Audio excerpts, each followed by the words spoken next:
நீ தான் என்கிட்ட பொய்யே சொல்ல மாட்டே ரஞ்சிதா. அருண், இந்த நம்பிக்கை தான் என் பிரச்சனையே.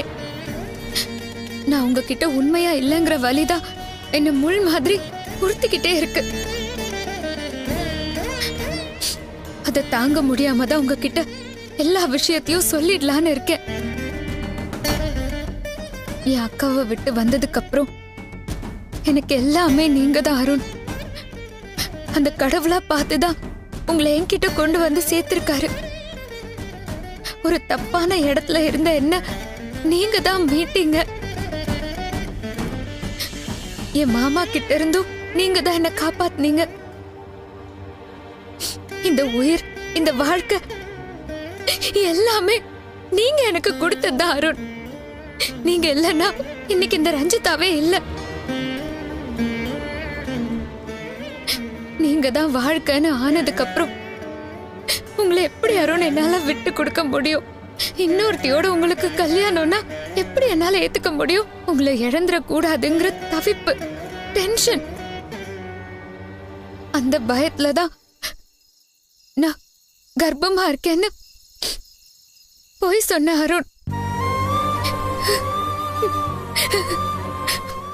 ஆனா அருண், சத்தியமா நான் உங்களை ஏமாத்தணும்லாம் நினைக்கவே இல்லை அருண்.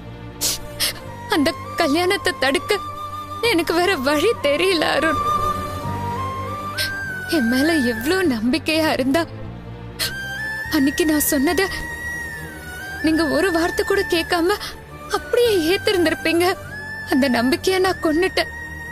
அது தப்புதான், துரோகம்தான். ஒவ்வொரு தடவையுமே நான் சொன்னதை நீங்க நம்பி நீங்க குழந்தைய பத்தி ஆசையா பேசும்போதெல்லாம்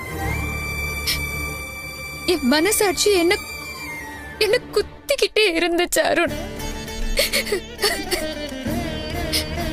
இதுக்கு மேலேயும் நான் உங்களை ஏமாத்தினா அப்புறம் நான் மனுஷியே இல்ல.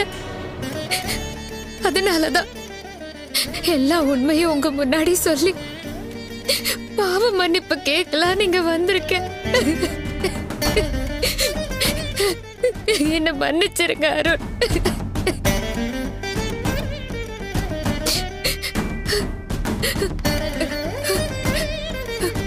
அருண், ஏன் எதுவுமே பேச மாட்டேங்கிறீங்க? என்ன தண்டிக்கிறதா நியாயம் நீங்க நினைச்சீங்கன்னா அதையாவது செஞ்சிருங்க அருண். ஆனா இப்படி பேசாம மட்டும் இருக்காதீங்க. நான் உங்க கால்ல வேணாலும் விழறேன் அருண்.